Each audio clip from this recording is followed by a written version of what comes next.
na thoj ca të mira dhe ca të këqija. Fatosi për mua s'pari herë ishte një pikpamje politike, Fatosnona ishte një 20 vjetë ca para partisë. Para partisë? Bukur fare kjo.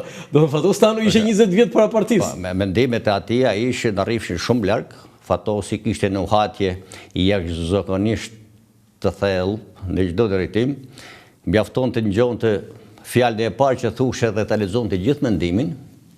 Edhe ishte njëri që delegonte shumë pushtet, ishte njëri që i pranonte kritika dhe reagonte, ishte njëri që e pranonte dhe këshillën dhe përsëri reagonte. Kjo ishte pjesa e mirë. Tani na thoj çik këto pjesa tjetër. Ajo që ka një pjesë që unë ja kam thënë vetë, ai ishte momenti që nga një herë kur duhet të tregohej shumë i përgjegjshëm, tregohej shumë i papërgjegjshëm.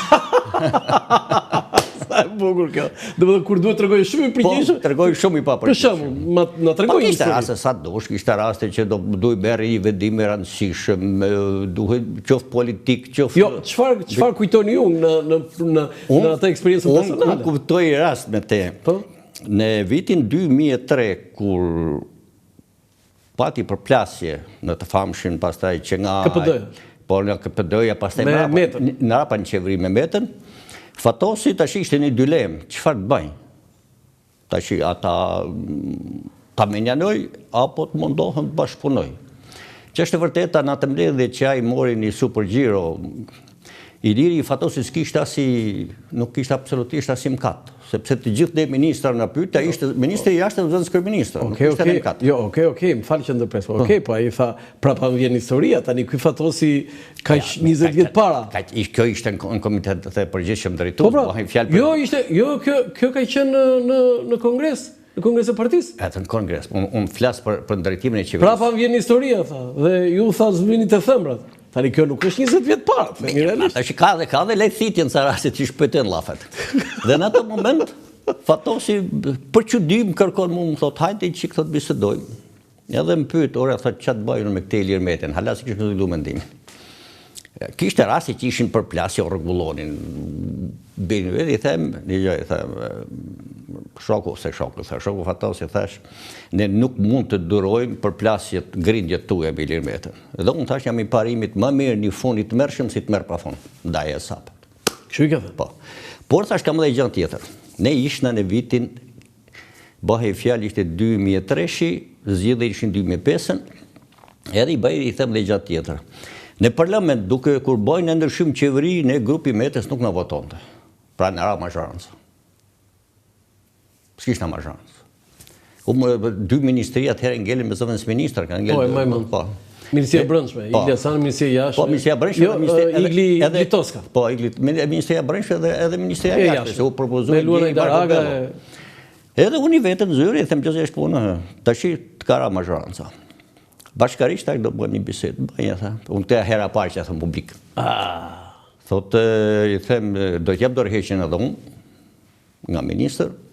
Tash ti ngelesh me 3 ministër që nuk ke mundësi, që nuk ke mazhorancë më, atëherë do të drejtohesh popullit.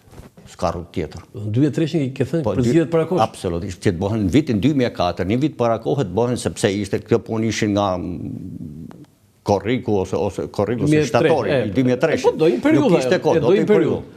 Edhe i thash se do të kalojmë zgjedhjet para kohës. Një vit të bëjmë zgjedhjet para kohës. Çfarë tha? Kisha parasysh Simitisin në Greqi, që në mandatin e tretë ai pastaj bëni zgjedhje parakohshme. Edhe fitoi prapë, pastaj ja la Papandreou. Ide është shkëlqyer, tha. Edhe thirrri Ylli Manjani, Ylli është sekretari i përgjithshëm. Ylli Manjani? Po ishte sekretari i përgjithshëm i Këshillit të Ministrave. Po, ç'ai tha? Por i thot kështu shumë thot Viktori. Ylli i thot ide geniale, bëjnë thot. Kështu i thot Ylli Manjani. I madh Ylli Manjani. Kështu i tha. Bëj tha, sekretari i përgjithshëm. Ylli Manjani pas ka thënë.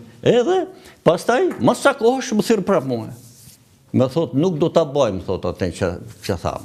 Po pse kush do na morrin pushtetin e këto të PD-s, s'kan forcë me marrë pushtetin. Ora i thaj do na morrin pushtetin, se është dhe Iliri kundër nesh. Dhe unë idenë kisha që të bënim zgjedhje para se Iliri të krijonte parti. Se po të krijonte partia nga ne do merrte, do merrte nga PD-ja s'nga vend tjetër. Shumë zgjuar. Edhe këtë nuk zgjuarësi e mirëtitorit këtu. Këtë neglizhoi Fatosi, para kjo ishte papërgjegjshmëria. Pse nuk do ta neglizhonte fare. Shumë e bukur. Tani zoti do ta i humbë zgjedhjet me sukses në 2005 dhe fitoi Partia Demokratike. Barazim më dolëm, sa që humbë. Po pse e la ato se? Po e la Fatosi, e kishte nda mene me ne pozit. Po e kishte nda mene. Jo, na shpjegoj këtë, se shë bukur kjo. Ja, po them unë kam rast. Ç'a ndodhi? Unë kam rast. Unë isha kandidat për deputet në PUK. Kisha marrë mandatin e parë 2005, isha mandatin e dytë. Që është vërteta, i kam mirë njohje për gjithë elektoratin e PUK-ës. Po pse në PUK jo në mirë? Po ashtu aty më dërgoj Fatosi. Isha ministër transporti, më dërgoj atje. Edhe gjithë opozita mendonte që PUK-a e pa diskutueshme që do fitojmë. E fiton PS-ja. Sepse unë isha shumë i lidhur me elektoratin, gjithë kohën, unë gjithë shumë në djelë arrinja në PUK, nuk rejnë. Po? Mirë po, edhe PD-ja vetë i dinte këte. Kandidat i kundra me ishte Regje Puka. I PD-s. Po. Tash u bën një skem jo mirë, sepse partitë e koalicionit ton nuk u bën një marrëveshje me partitë e koalicionit dhe gjithë kërkonin vota majoritare. Mirë po kërkimi vota majoritare na dëmtonte ne. Ideja ishte që të merrin vota proporcionali, ne të merrim vota majoritare.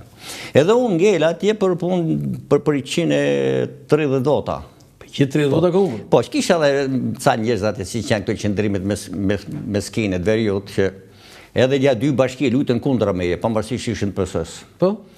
Dhe në Shkodër, në Malësit Madhe, kishte del balotazh.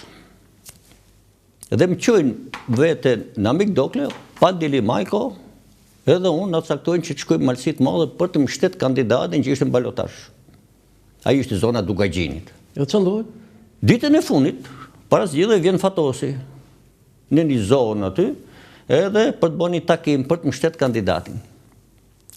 Ishte gjithaj, kishte ardhur shumë njerëz, u futu mrena në një shkollë, kur shumica ishin jashtë, folin ja 5 llafe, doli jashtë, marroi takimin.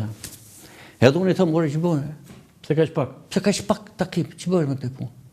Gjithë është puna, tha. Unë e kam vendosur që ne tashin të dalim në opozitë. Edhe ta provojnë vetëm, tha, këto shok tonë mirë, tha, se si është opozita, me sa duket ndjehej edhe pak i lodhur dhe pak nga ato cërcmerrë që i banin pak i papërgjeshëm partisë. Edhe me sa duket ne kishte vendosur për dalë, sepse barazim dolim, nuk ishte ndonjë problem i madh. Mund t'i fitonte prapë zgjedhjet.